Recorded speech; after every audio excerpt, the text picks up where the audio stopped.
Bonsoir à toutes et à tous. Le mois dernier, une commission indépendante, la CIAZ, a publié un rapport sur les abus sexuels dans l'Église en France.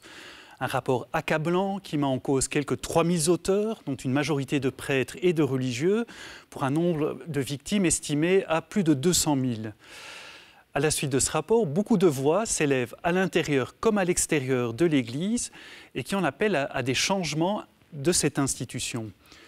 Pour en parler ce soir, nous recevons Vincent Delcor, directeur de la rédaction de Catobel, qui a suivi de près la publication de ce rapport. Vincent Delcor, bonsoir. Bonsoir. Merci d'être avec nous. Alors, comme l'a posé un de nos confrères du Vif il y a quelques jours, je vous pose aussi cette question. L'Église est-elle réformable ? Alors, si vous posez cette question à des spécialistes de l'histoire de l'Église, ils vont vous dire que l'idée de réforme est inscrite dans l'histoire de l'Église et que si l'Église a pu vivre jusqu'à aujourd'hui, c'est qu'inévitablement, elle a été capable de se réformer. En même temps, on sent bien que cette réponse n'est pas tout à fait satisfaisante et qu'aujourd'hui, il y a une forme d'urgence. Il est minuit moins une. Et que ces voix qui appellent à une réforme, et à une réforme peut-être plus rapide et plus forte, plus radicale de l'Église sont nombreuses, sont pressantes. Et qu'il faut pouvoir les entendre. Et donc la question, je crois, est ouverte.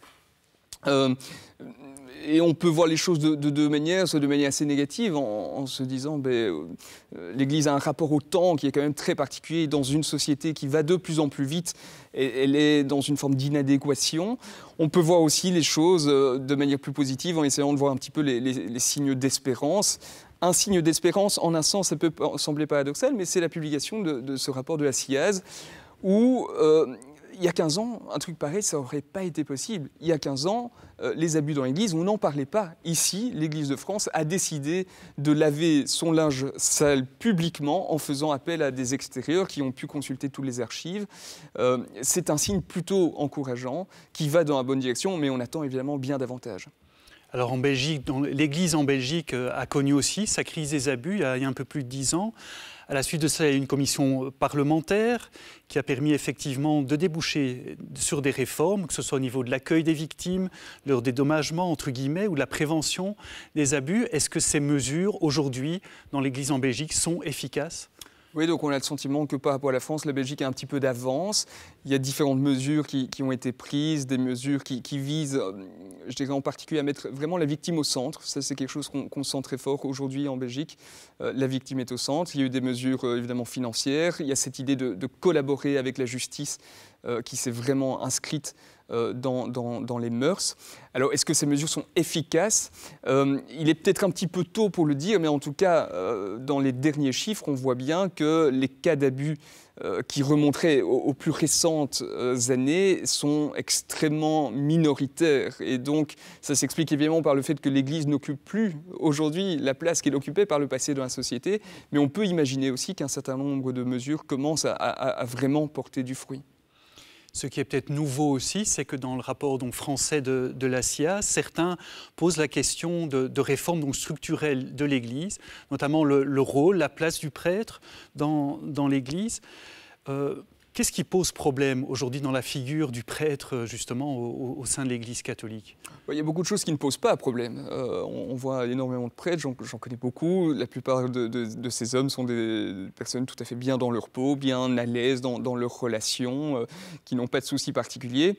Il n'empêche qu'il y a peut-être encore un petit peu un fond de ce qui a longtemps existé, c'est-à-dire une forme de hiérarchie entre la figure du prêtre qui serait plus importante, plus sacrée, plus sainte, presque que celle des simples laïcs. Et donc on est parfois encore un peu héritier de cette tradition-là.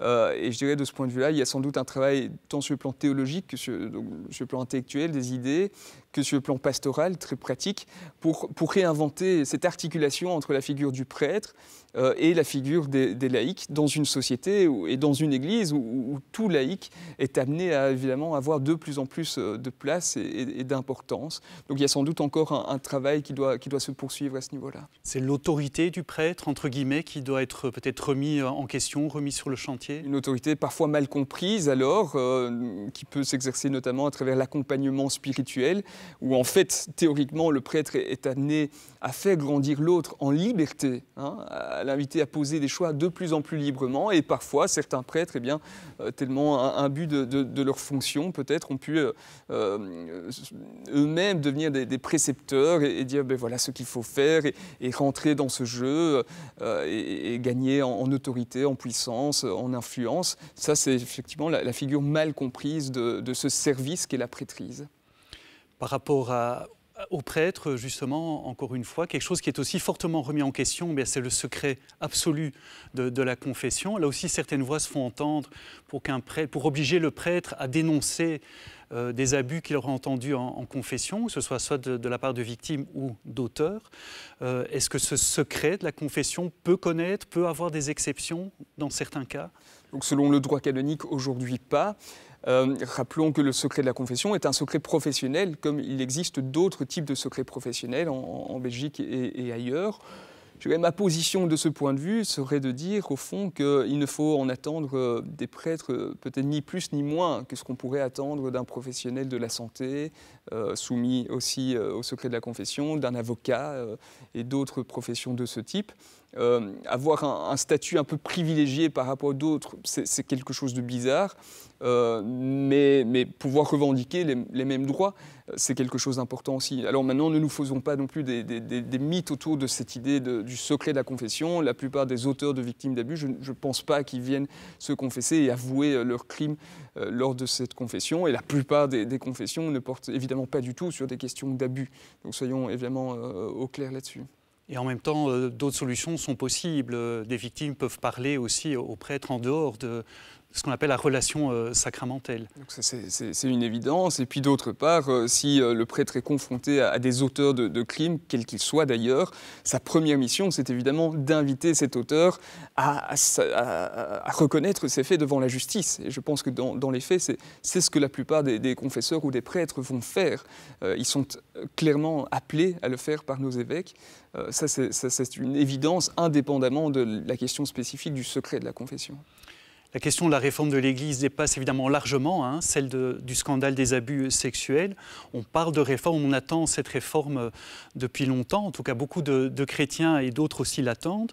Alors, le pape François a justement lancé un synode, donc une réunion des évêques, pour discuter de la gouvernance dans l'Église, donc de la façon dont l'autorité pourrait être réformée dans l'Église. Quel changement, Vincent Delcor, ce synode pourrait-il apporter concrètement ? C'est vrai que c'est très intéressant parce qu'un synode, généralement, c'est quoi? C'est une rencontre entre des évêques qui viennent du monde entier et qui se retrouvent à Rome. Ici, la première étape de ce synode est tout à fait différente et vraiment révolutionnaire. Ce synode s'ouvre partout dans le monde, dans chaque diocèse.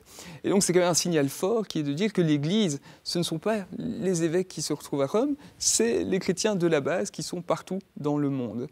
Alors quel changement très concret on doit espérer de ce synode? C'est difficile à dire et peut-être qu'on serait déçu si on s'attend à des révolutions trop rapides et trop radicales. En revanche, là où il y a un changement qui est évident, qui va s'imposer, c'est vraiment dans la manière de faire. Dorénavant, en Église, il faudra travailler de manière synodale. On ne pourra plus avoir un mode de décision qui soit trop pyramidal. Synodal, ça veut dire? Synodal, c'est faire les choses ensemble, de manière collégiale, faire les choses ensemble en impliquant chacun, en prenant le temps du dialogue et de l'écoute. Ça veut dire que des laïcs aussi dans l'Église, des femmes d'ailleurs, pourraient participer à des décisions dans l'Église à l'avenir? Alors, dans les faits, ça existe déjà. Il y a un certain nombre de conseils au sein desquels des laïcs sont représentés, au sein desquels il y a des femmes qui prennent chaque jour des décisions concernant l'avenir de l'Église. Maintenant, il y a un certain nombre de choses qui restent bouchées, notamment liées au fait que les femmes ne peuvent pas devenir prêtres. Or, il y a encore un certain nombre de décisions qui sont prises par les prêtres. On peut espérer, imaginer, mais sans doute pas de manière extrêmement rapide, que des choses vont bouger, et aussi qu'un certain nombre de décisions qui jusqu'alors étaient prises par Rome vont pouvoir être davantage décidées au niveau d'un diocèse, au niveau d'une conférence épiscopale, donc d'un pays, ou bien au niveau continental. Ça aussi, c'est une nouveauté de ce synode, c'est qu'il y aura une dimension continentale, c'est-à-dire que chaque continent va être amené à faire un rapport sur l'état un petit peu de son Église sur son propre continent. Vincent Delcor, merci beaucoup de nous avoir éclairé sur cette question difficile de la réforme dans l'Église catholique. Merci à vous d'avoir été avec nous. Si vous souhaitez revoir cette émission, c'est sur la plateforme Ovio ou sur le site catobel.be. Merci et à très bientôt.